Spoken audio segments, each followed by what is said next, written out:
we'll be talking about the colonial era in Arkansas a little bit here. How about the early explorations of the Spanish, and then the explorations of the French and the first European settlements of Arkansas.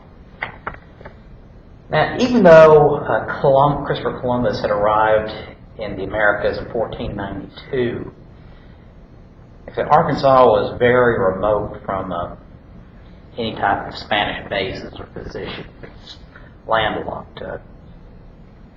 So it took a long time for the Spaniards to make any kind of headway into the interior of North America. Next will be several expeditions of various successes, but Arkansas would eventually be claimed by the Spanish, but they wouldn't be able to do much with it. Now, it's pretty much because of the expeditions of Hernando de Soto that the Europeans really became aware of Arkansas. Now, De Soto, he was a veteran explorer of the New World by 1539. He had fought with the Spanish in the overthrow of the Incan Empire in South America. He won a lot of fame and fortune for his exploits, but he wanted more. De Soto was a man driven largely by greed. Every now and then you'll have these explorers who just want to go out and explore because they really want to know what's out there, what's beyond the next horizon. They want to be the first to see that, or just experience it for themselves. But understand the mindset of the Spanish when they're coming in to colonize the New World. It is, has often been described as the three G's: gold, God, and glory. Not necessarily in that order. It is, when they come to the Americas, the Spanish want to squeeze every last dime out of the North and South America as they can. Get absolutely everything they can out of it, ship it back to Spain. The men who conquer this wealth, they want fame and glory.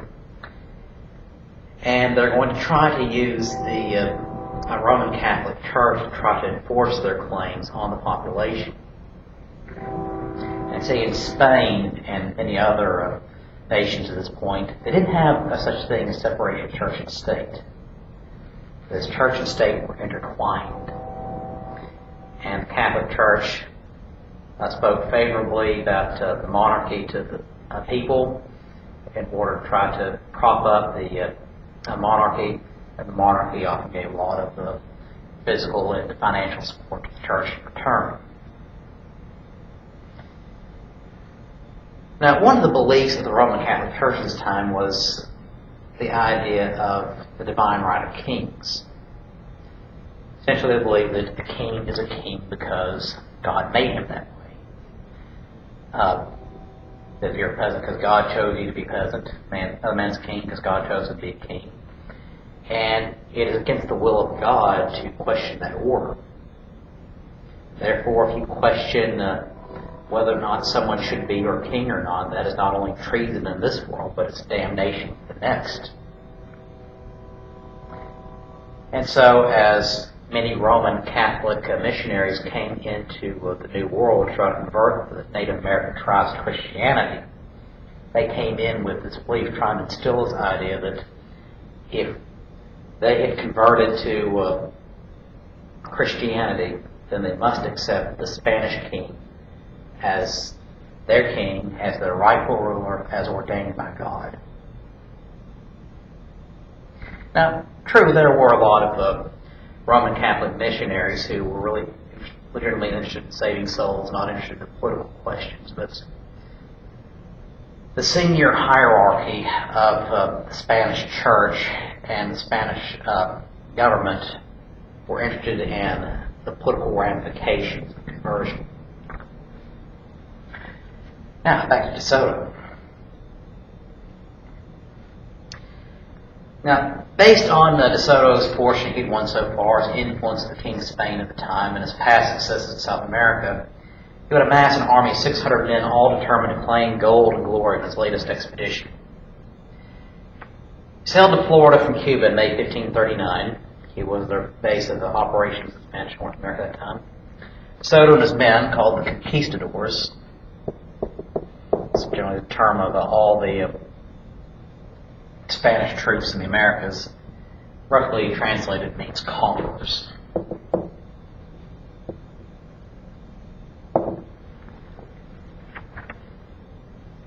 And Soto and his conquistadors embarked on a fateful 3-year journey that would take them to Arkansas. Now, they landed in the Tampa Bay region of western Florida, near the landing site of the disastrous Pamphilo de Narvaez expedition in 1528. Traveled northward through Florida and Georgia, and eventually all the way to North Carolina, trading tribes along the way. But as they pushed deeper into the Americas, a conflict with local tribes escalated, many bitter battles ensued. And see, DeSoto, what he's after here is wealth. Gold, silver, jewels. He knows these tribes must have them somewhere, and he's searching high and low for it. Eventually he starts making his way out west. He crosses into Tennessee, and they're increasingly frustrated with the inability to find anything of any kind of significant value. So on June 28, 1541, they crossed the Mississippi River into Arkansas. Roughly here, right around the West Memphis area, a little bit south of it. The archaeologists have dated DeSoto's exact route through Arkansas for many years, evidence suggesting slightly different routes at different times. But remember, it's 600 men, a very large group of people. They leave tracks and evidence behind. Sometimes they split up in smaller groups, but I'm not sure if they all crossed right back here.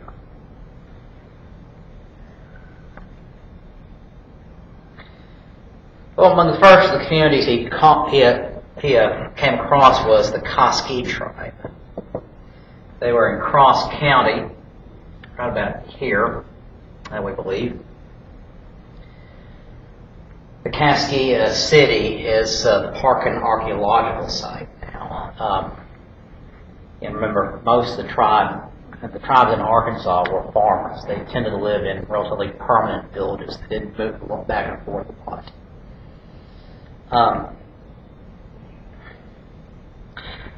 But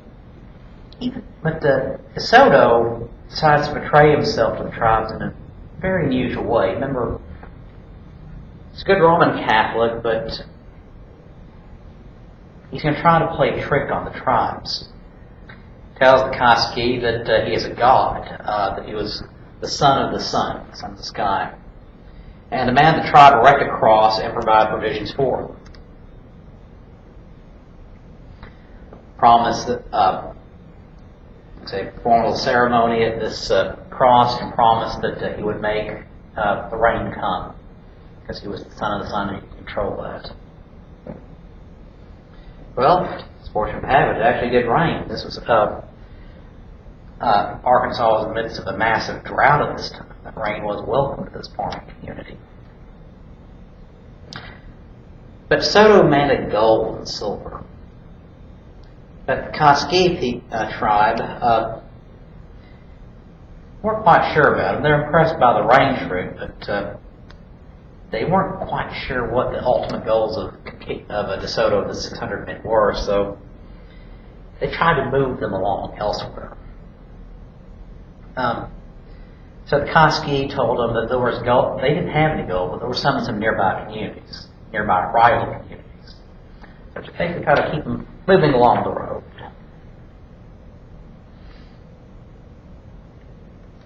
So the Spaniards quickly left and began raiding nearby communities, ransacking them for anything of value. Finding none, they'd move on.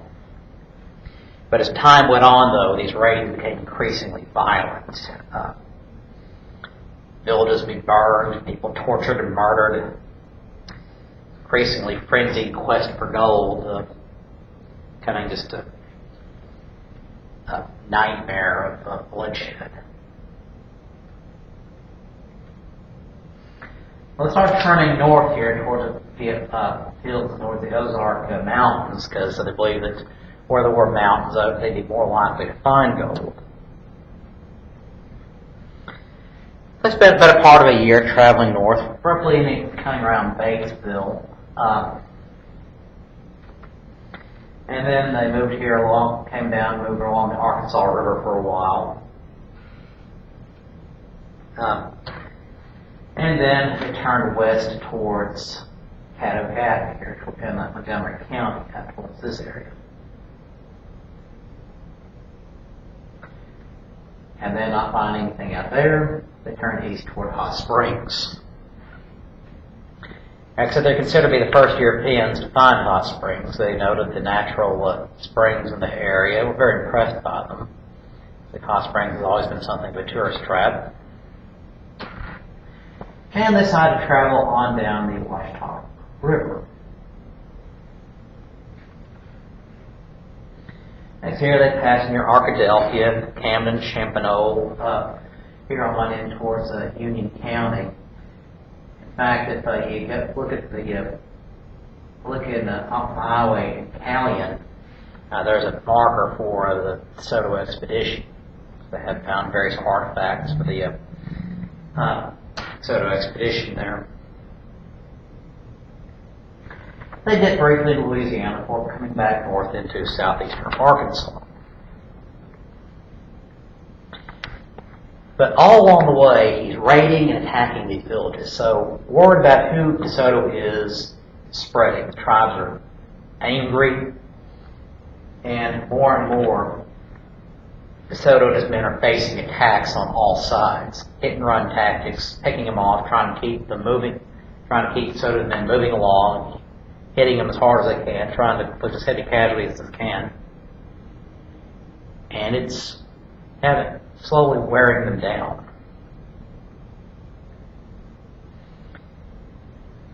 So, here it is, 1542.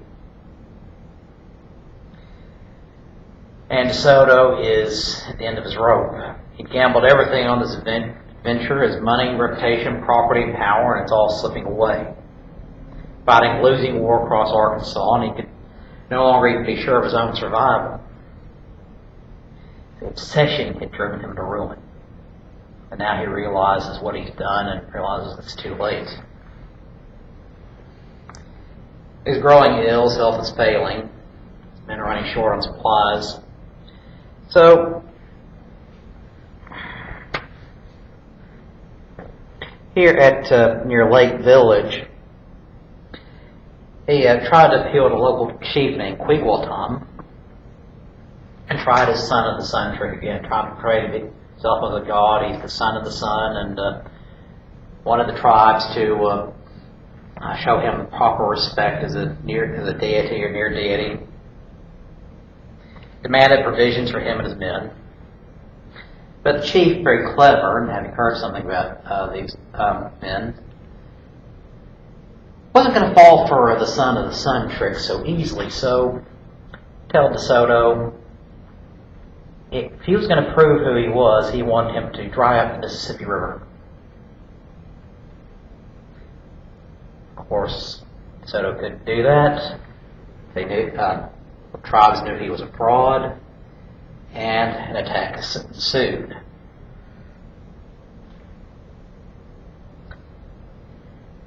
DeSoto died shortly after from an identified fever.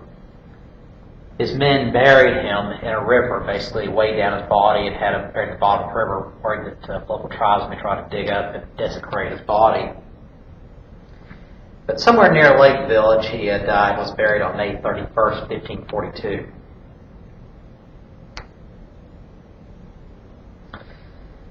Well, at this point, a third of DeSoto's men had died, 200 of his original 600. The survivors, trapped in the lost in the next year, desperately searching for an escape, traveled as far west as Texas, but the men eventually returned to the Mississippi River, fashioned a series of crew boats, and sailed south to the Gulf of Mexico. By the time these tattered few returned to the safety of Spanish territory, only half of them were left alive, only 300, down to 300 by this point.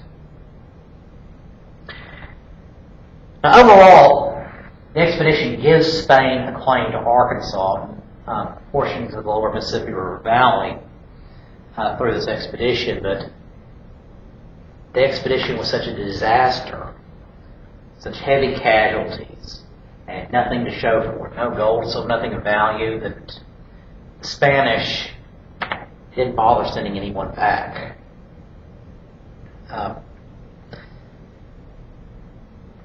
Like I said, the next people to come along next Europeans to come along in Arkansas would be the French. But DeSoto inflicted so many casualties on the local tribes, done so much damage, that coupled with the drought, that by the time the French arrive in 1673, it's going to be an entirely different population of tribes than what the Spanish had encountered a century before. Now, Spain will have a nominal claim, but it's going to basically, remember, nothing's really going to be done with it. But the Spanish are going to be back a little bit later. But now you've got the French coming in. The expedition came to be known as the Marquette-Joliet expedition. 1673, named for Father Jacques Marquette.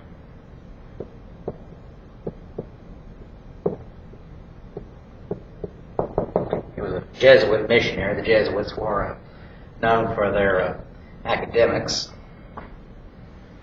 And a fur trader named Louis Joliet. Fur traders were known for being able to, they were known for having a good knowledge of the land and being able to develop good relations with the different tribes of the areas they're encountering. Well, Marquette and Joliet, from the French base in the Great Lakes region in the St. Lawrence River Valley, decided to explore the unsettled territory from about the Great Lakes region of the Gulf of Mexico, try to expand the colonial power of France in the interior of North America. So Marquette and Joliet led this expedition. There were several other men with them. Eventually sailing down the Mississippi River, they arrived in present-day Arkansas in June 1673.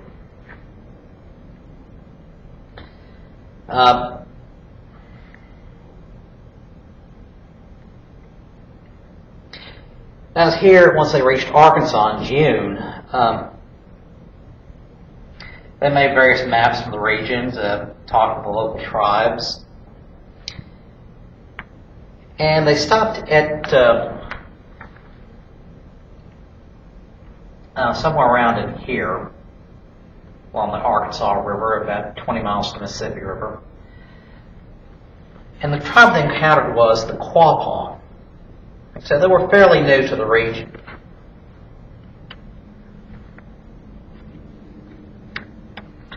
But it is the Quapaw, though, is where we get the name Arkansas from. Basically, it's just a French variation on that name. Quapaw, like I said, they're a farming community. Like I said, they're interested. They came to control most of central Arkansas.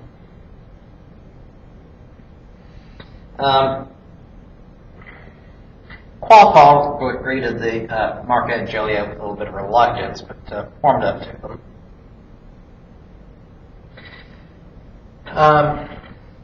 Like I say, and they struck up a conversation as best they could because neither one could speak the other's language. But interestingly enough, Marquette and Joliet had erected a cross where they landed, and the French, they're Roman Catholics as well. And the Quapaw recognized that symbol. So apparently something of the Spanish tales of the Spanish in the area must have remained in the area.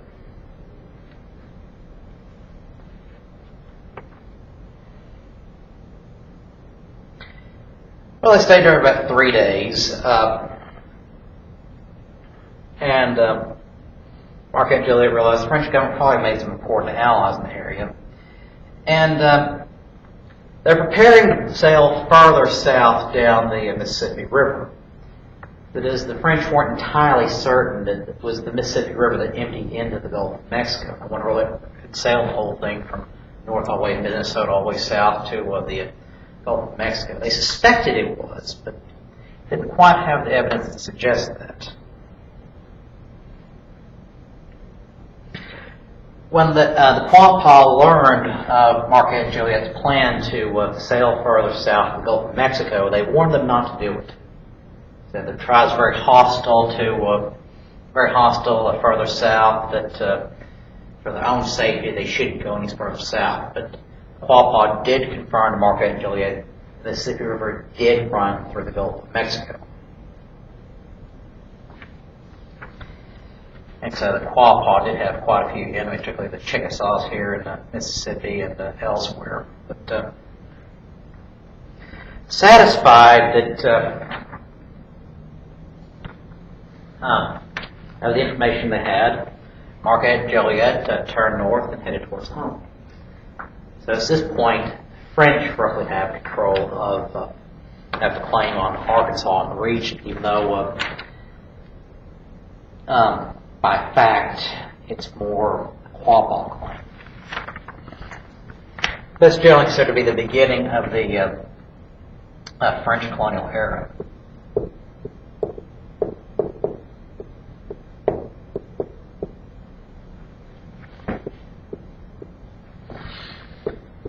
But France, even though they're able to do a lot more with the region than the Spanish,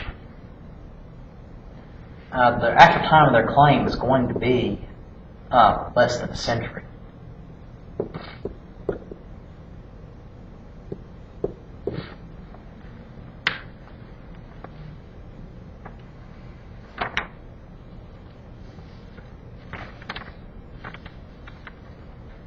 Now, after this expedition, you're going to have a few more French fur traders and trappers wandering through the area. But the next major expedition is going to be that of Robert Cavelier Sieur de la Salle.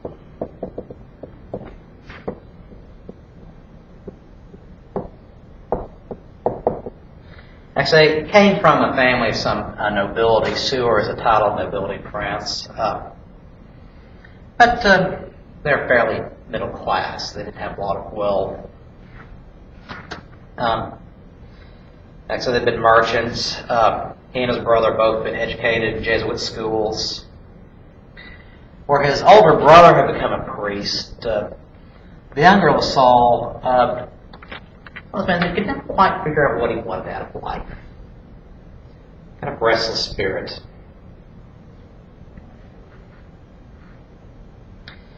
And so in 1667, the suggestion of his parents, La Salle went to Canada, where his brother was serving as a priest.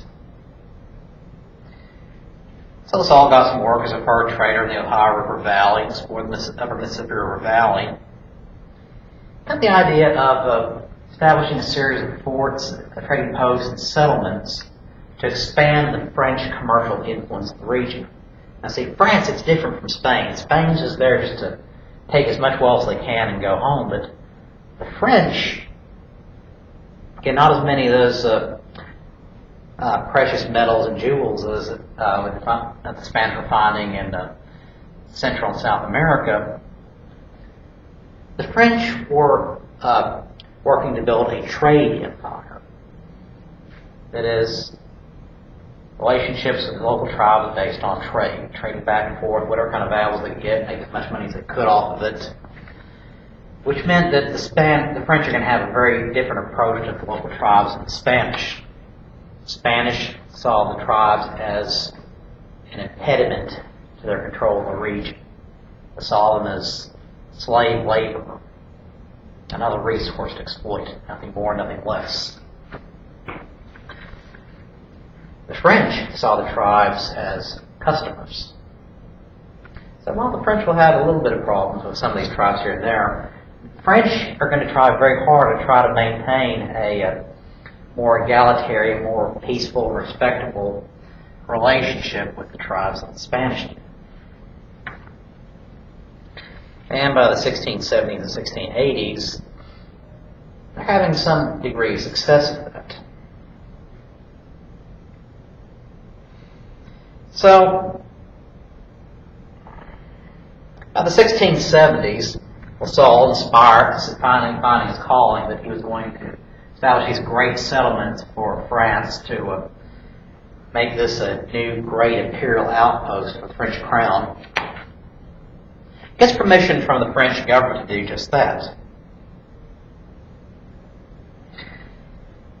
So he does some explorations. First in 1682, he arrives in Arkansas with a guide and friend named Henri de Tonty.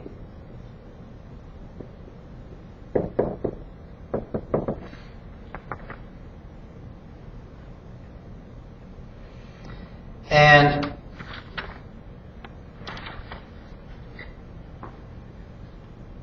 so the two stop at Quapaw Village. Next, near the mouth of the White River, kind of around this area, not far from where Marquette and Joliet stopped off.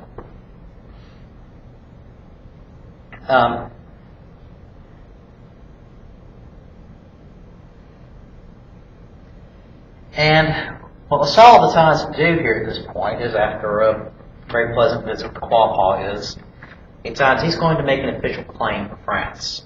He erects a monument, mouth of the Mississippi River, and in French tradition, he shouts in the four directions that he is claiming this land for the King of France, shouting as loud as he could. And of course, the problem is about how far can a human voice carry on a typical day? Maybe a mile. But La Salle claims the Mississippi River and all its tributaries for the King of France. At that point, Louis XIV. So, naming it after his king, he named the whole area Louisiana. So, for a time, Arkansas was Louisiana, just part of it. The entire Mississippi River Valley, from down to the Gulf of Mexico, up through Arkansas, Missouri, across the Great Plains towards Montana, what is now southern Canada, Minnesota, and east along the Ohio River, Illinois, Indiana, Ohio. That was all considered to be Louisiana by the French. Now, the French are going to establish a lot of trading posts up and down the Mississippi River. When you see up and down Mississippi River, a lot of cities with French-sounding names. For example, Des Moines, Iowa. That was a French post at one time. St. Louis was a French trading post at the beginning, named after the King Louis VIII of France, who was canonized as a saint of the Roman Catholic Church. In fact, Illinois, it is a French variation on the local names of the local tribes, much as Arkansas is a French variation on Quapaw.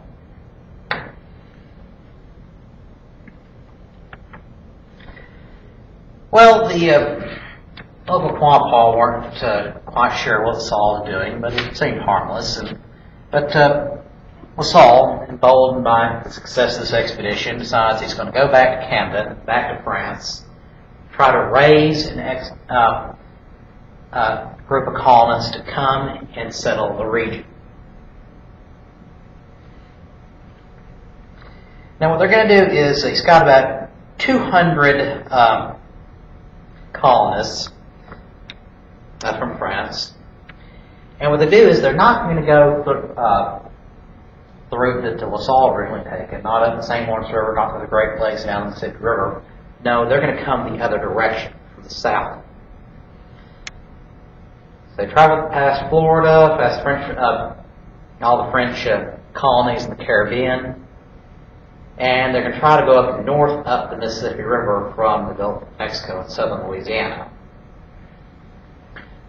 But the thing is, no one had ever quite done this before, and there's some, the French say that there was some confusion over this, and then it's sailing west past the mouth of the Mississippi River, about a mile wide at that point, end up landing in East Texas. So I'll say this is Louisiana, for example. So you got Arkansas here, Mississippi River. And then missing this, supposedly accidentally, on purpose, who knows who's to say, and ended up landing here in East Texas at Matagorda Bay.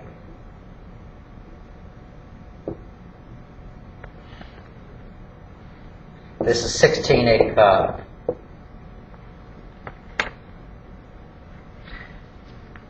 Well, he has two ships. He decides they decide that they'll stay there and make the best of it, and so they establish Fort St. Louis.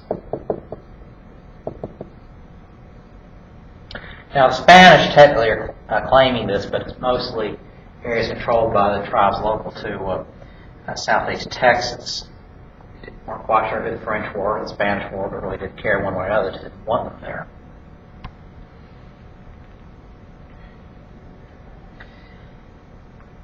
Well, Fort St. Louis is a total disaster. Like I say, we'll give France a very thin claim on Texas, but situations are going to go from bad to worse. Like I say, crops failed, had trouble for food supply. Local tribes were attacking them constantly. One ship that dropped them off had already left back for France. The second ship that remained there, the captain of that ship got drunk, piloted the ship and ran it aground, not wrecking it, so they couldn't leave that way. So, by 1686, situation very desperate. Now,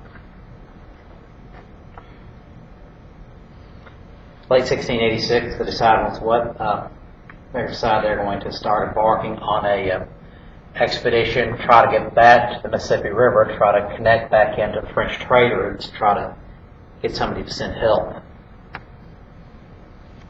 They're diseased, short of supplies, they're dying. So, Saul starts moving out towards the northeast. Him and a group of other men, including one of his cousins. And the situation got so bad that some of the other men on this expedition to the Mississippi River killed Saul. So they committed an act of mutiny. In response, there's another group of the other survivors killed those men who killed Saul. And there's only a small group of men that actually end up reaching the Mississippi River again. By that point, they'd reached Arkansas Post, which was a newly established outpost.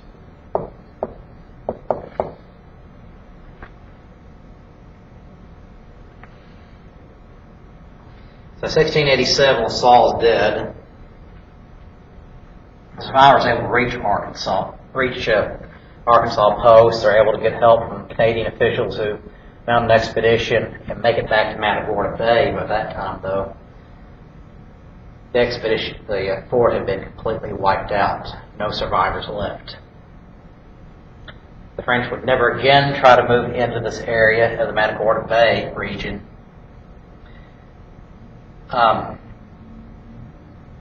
And the location of Fort St. Louis would eventually become lost. No one would remember where it was for another 300 years until archaeological expeditions found it again, but that was it.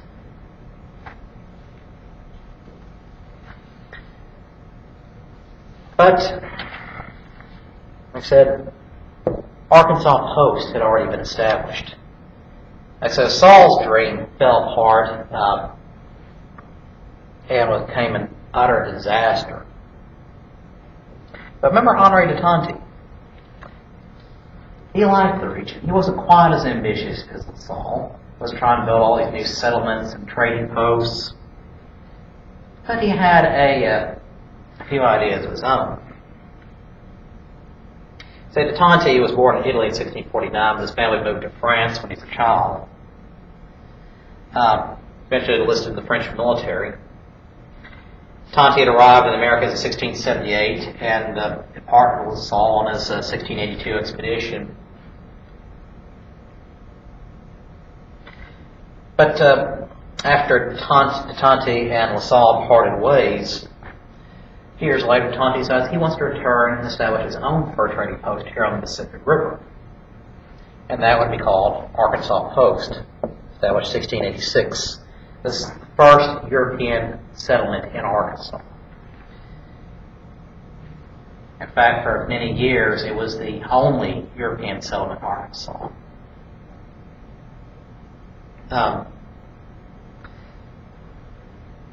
Tonti had hoped that trade of the Quapaws would help feed the post, and a lot of French fur travelers were coming in and out of the area, and it became fairly successful. It was never very large. But the biggest problem the French had was it's here at the mouth of the Arkansas and Mississippi rivers. A lot of heavy flooding. So while it's perfectly placed for boat traffic, it's not very well placed for land settlements. They ended up having to move at 3 different times, 3 or 4 different times, to a couple different locations. Moved to that stream a couple of times, closer to the White River up towards here, but ended up having to move back. Eventually they had to put the whole thing on stilts, try to prevent flooding.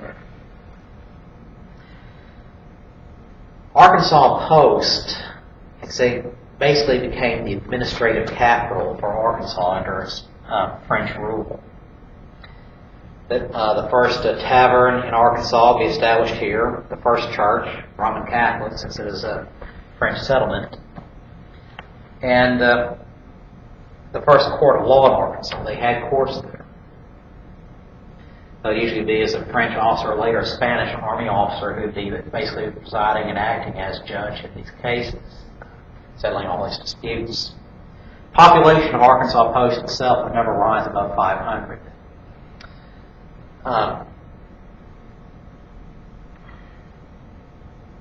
Now, de Tonti himself, he would continue to serve as a soldier and diplomat for his death in 1704, but Arkansas Post would be around for another 100 years. Next to Arkansas Post, it was, as these kind of things go, very successful. But its position in a heavy floodplain, though, prevented it from getting much bigger. 1819, when the Arkansas Territories established, Arkansas Post would be the first capital of the Arkansas Territory, but we moved to Little Rock in 1821. Next, in later years, Arkansas Post continued to be plagued by flooding, would eventually be abandoned, but the site was later named as a state park in 1929. Now, the French would occasionally try a few expeditions in the area to try to establish a few settlements, but most of those stayed in southern Louisiana, the Baton Rouge, New Orleans area, and further north into Missouri. Like I said, Arkansas became it made a fair profit for France, but never too terribly much. Like I said, it was just simply so remote and out of the way that it was hard to do much with it. But French control of Arkansas would actually fade away. The French would be the ones who basically, all they really leave behind is essentially a lot of place names for Arkansas. Various different French names, different areas. Those were because of the French explorers. For example, Little Rock itself was named for a feature in that geologic feature in that area, the Little Rock. The French explorers and trappers area knew about it. They called it Petit Roche.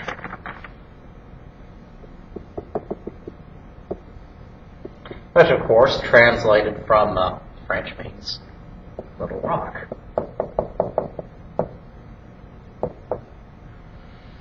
Smackover actually was a variation on a French name from a sumac couvert.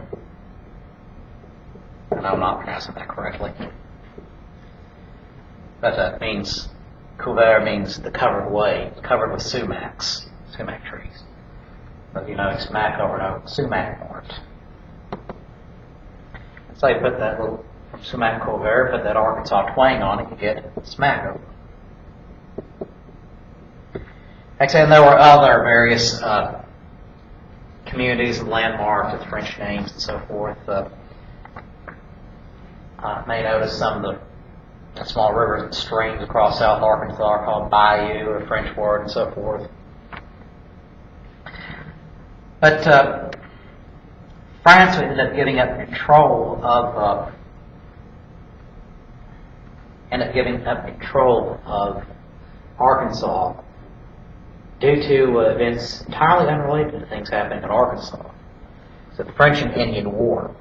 The French and the Spanish were fighting the English over control of the British Atlantic colonies. But the French lost, and as a result of that, France had to give up all its territories east of the Mississippi River to the English. And their claim on the western area, which was so thin and so very thinly populated, realizing the British could come in and take it very easily, and be while they could make money off of it, defend it, it'd be so much money that it basically wouldn't be financially feasible. So France ends up giving all its territories west of the Mississippi River to Spain. And the Treaty of Paris, 1763, the treaty ended the war, the French and Indian War.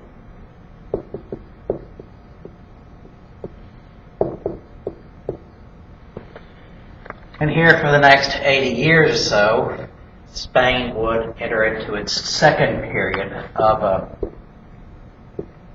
control over Arkansas. It will be fairly similar to the French efforts. Essentially everything radiating from Arkansas Post as the administrative capital. The Spanish would encourage fur trapping and trade, local tribes, but they weren't able to do much more with it what the French had done. In fact, when the Spanish left, actually they had even less of an impact than what the French had had. While the French were able to bring some matters of land claims and laws into the area, and place names, and the settlement of Arkansas Post itself, Spain really did very little. Few land claims here and there, but not a lot. Few settlers started coming in more in the late 1700s in different areas, but not very many.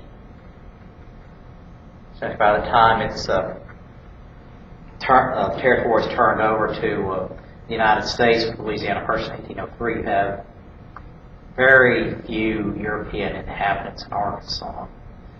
Most ones that are there are at Arkansas Post. And any Spanish place names in Arkansas, those weren't names left by the Spanish, those were names created by the Americans. For example, Bella Vista, that community in northwest Arkansas, that's a name given to that area by the Americans. And that is colonial history in Arkansas.